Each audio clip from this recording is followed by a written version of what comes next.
a sense of community when you're free. Rolling through the mountains, rolling through the valley, rolling through paradise with me. Hello, everyone. Well, as you can see, I have a guest in my Zoom room with me. She's been on the show once before, and this is Miel Bernstein. Miel Bernstein. Miel. You got it. That's it. I knew it was Miel because it's French for honey, right? That's right, Nancy. Thanks. So now you're here to talk about Project AIM. I am. So first of all, remind people what it is, because a lot of people still don't get it. Yeah, that's true. So Project AIM stands for Access to Menstrual and Incontinence Products. Okay. And what we started off by doing is just, we realized that there was a big need for products, that people were missing out on life. They were staying home or homebound, not going to work or school, not engaging in their everyday activities because they couldn't afford either menstrual or incontinence products. Right. So we started with a small campaign. It's coming up to our third year around Christmas time. We got about $800 in products and donations, and we gave them out. We were delivering for Extra Fare at that time, which was a food security program in Chilliwack. Okay. So we added it on to the folks there. They got to choose every week what they needed, and they got to choose add-on menstrual and incontinence products. And within a couple delivery cycles, we were out. Oh, yeah, right. It was really fast, Right. but the word spread and the need was way bigger than we had any idea. So Project AIM began then. Okay. And we did a fundraiser that summer, and we raised almost $6,000 over the heat Nice. dome. It was amazing, actually, like well surpassed what we imagined. That year we gave out around $8,000 to $12,000 worth of products. It was a lot, Wow. considering our first was 800. And then we did a fundraiser again last year in I think it was the end of June last year. We raised $14,000. Oh my goodness. Which was More than double. More than double. It was an amazing day. But when we look at how much product we gave away, actually it was almost $35,000 worth of products.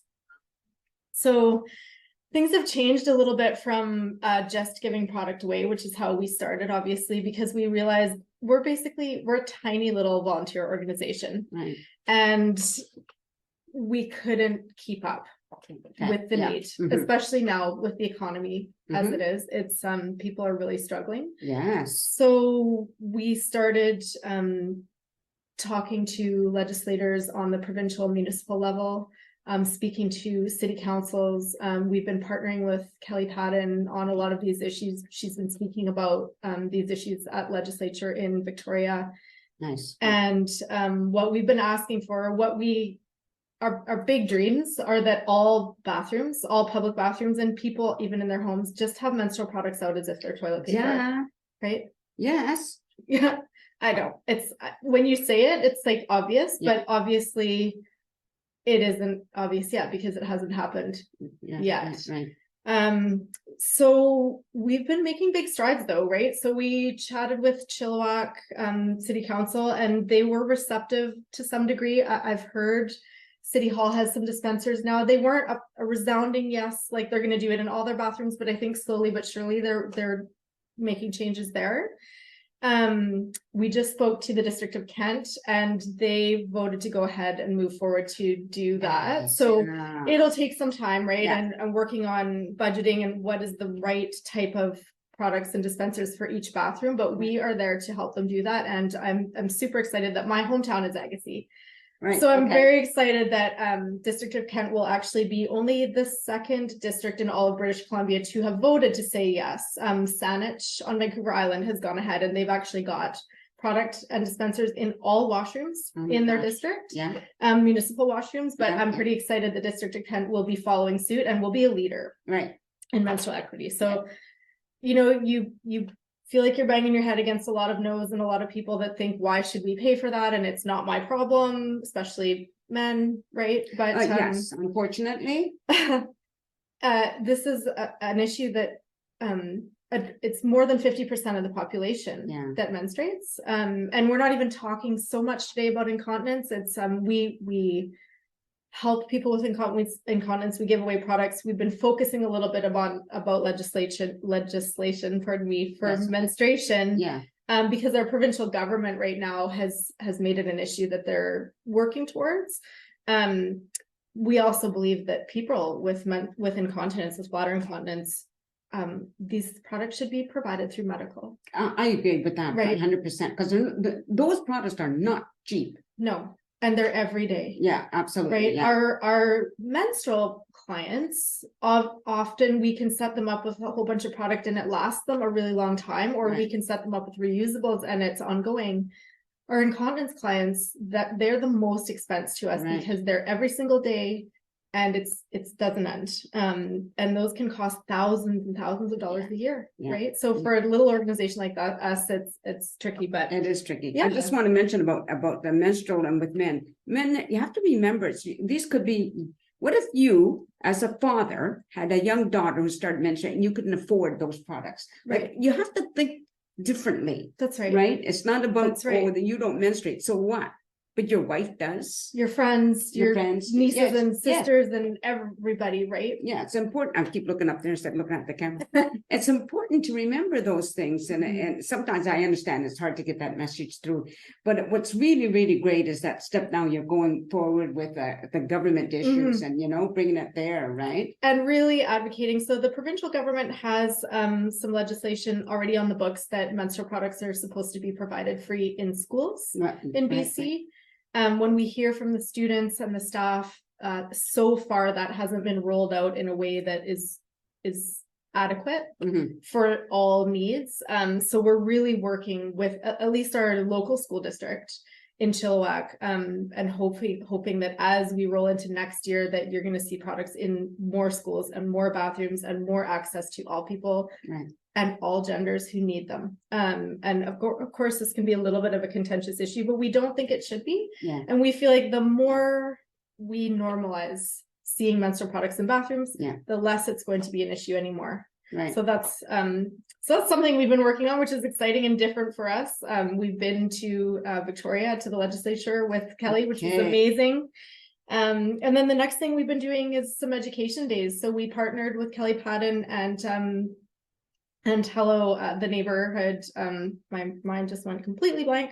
Pardon me. You've got some notes here. So I do. You can look at your notes. There's no problem. So the United Way. Okay. And we partnered with them, and so the Hello Neighbor program, and we offered 4 free menstrual introduction and days in Chilliwack, education days. Right. And those went really, really well. We had a lot of families. We had a lot of youth come to those. We had open discussions. So we educate. Some people don't even understand why people menstruate. Yeah. And it's considered taboo and dirty and shameful. Yes. Oh my gosh. Yes. Right. Even, I'm going to bring up some religions, but Yes. hello, certain religions, if you're menstruating, you're considered unclean. That's right. I find that so horrible. It's time that we remove these stigmas, especially from the people who are menstruating themselves. Yes, absolutely. So we provide really open education days where we can talk about all the questions that they might have actually about menstruation, how it works and how it affects your body and your moods and all those things. And then we run through all of the products that are available, because at Project AIM, one thing I think we do that's quite different is we don't just offer your typical products that you find at the drugstore. And we don't need to talk too much about products today because we're going to do a whole upcoming session on all the products. So I'll just very quickly talk about it because it's important. We provide the range, so that could be menstrual underwear for people who aren't comfortable with, say, a tampon or something like that. We provide menstrual cups and discs and education on how to use those internals for people who want those, and they're expensive to buy. $60 or $50 or $80 for, right? So if you're not sure if it's going to work for you or how it works, no, that's unaffordable. That's a lot of money to spend that might not work. Yeah. However, if you have that product and it works for you, you don't need anything else. So then it becomes really affordable because you're not having to buy everything monthly, and there's also less waste for the environment. So there's pluses to those kind of things. We have biodegradable organic disposables, so sort of like what you see in the grocery store, but just healthier for yourself and the environment. No fragrances and dyes and things that might be harmful to your body. And then we just educate people on how they all work, what they look like, different tampons that open different ways and absorb different ways, and just all the things. And we just show everybody they can touch and see. And we've got, it's pretty cool. We have demo models of it's really neat. So we've been doing these education days, and those are available to anyone. We can do schools, groups, individual, that get together a group, and those are free of charge as well. Very nice. Yeah. And I think it's especially important in the schools, right, to talk to young girls. I think so. Well, the boys too need to hear. I think so. Right? I think so. Because not all mothers talk to their sons about those things. No. Maybe they're uncomfortable. I don't know. But I'm really pleased that, you guys are doing this. And how many people do you have involved currently? So we just went from being just a loosely organized community organization. We just got our not-for-profit status. Oh, good. So that's exciting. So right now we are a society, non-profit society. Yeah. And our goal in the next year is to work to become a registered charity so that we can give out tax receipts and stuff like that. Yeah, exactly. And then you can apply for grants. Right? Absolutely. There's 3 of us on the board. So Tiffany Francis and myself are the original founders, and now we have Alina Karashi that does all of our sewing. She's a sewist. Okay. And she's really the person who leads our reusable campaign, and she's amazing. I was hoping that she could be here with me today, but she's not feeling great, but you will meet her. She's awesome. So there's 3 of us that do the mainstay of everything. And then we do have some other volunteers that are kind of there when we need them. But the main of us is 3. There's a couple of the girls from my barn who are amazing, who will step up when we need them there. So for the event coming up, we need more volunteers. Okay, so speak about the event. Okay, is there a way I can show this thing? Yeah, absolutely. Just hold it to the, hold on. Yeah, hold it up and turn it around. Okay. I think it's actually enough. Go a little closer and see. There we go. Maybe. So you can see this, everybody. You can't see the bottom, but that's okay. We'll talk a little bit more about it. For sure. So this is our upcoming annual fundraiser, but it's a really fun day at the farm in Agassiz. Okay. At Miel Meadows at 2614 Else Road in Agassiz. So all the proceeds from that day will go to Project AIM, and all proceeds that are donated to Project AIM basically go into purchasing product at wholesale or better pricing, and then we give everything away for free, right. Or helping with these education days or these kind of things. Right. So you read some of the things that are going to be going on at this fundraiser. Well, so it's just like the best day to come out. Is first of all, we have the most beautiful location. Chiam is in the background. We have horses and cats and dogs and barn owls. Nice. It is very beautiful. We're on 50 acres on the farm there. Wow. So it's a gorgeous day. But we have everything. So in the morning, we're opening up at 10 a.m. with a yoga session, which is just drop in. Anybody is welcome, and you don't have to be good at yoga. It's available, very gentle for everybody.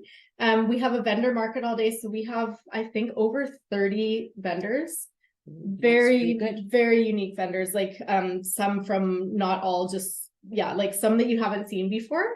Some really beautiful stuff. We've got live music. So midday, we have a DJ. End of the day, we have a live concert with 2 local performers that are beautiful acoustic performers. We've got food trucks, face painting for the kids. We've got tarot readings, which is super fun, cotton candy, pony rides, cart rides. I mean, it is just the funnest day. You can just come and plan to spend the day, bring a blanket, bring a chair, come and camp out, because there's stuff going on all day. Right. Yeah, very good for the kids and all that kind of stuff as well. And now, is there a cost to get in? No cost. No cost. So just, we're hoping that people come, because we want it to be barrier free for anyone to come and enjoy.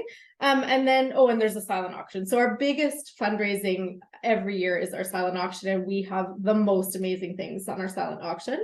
And it'll be online as well. So a week before the event, silent auction will go live on Facebook. But then you can also come and see the items and bid in person at the event, and silent auction will shut at exactly 5 p.m. the night of the event.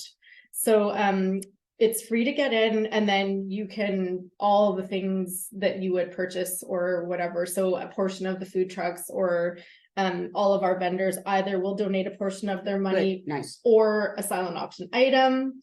That kind of stuff will go back to AIM. So very good.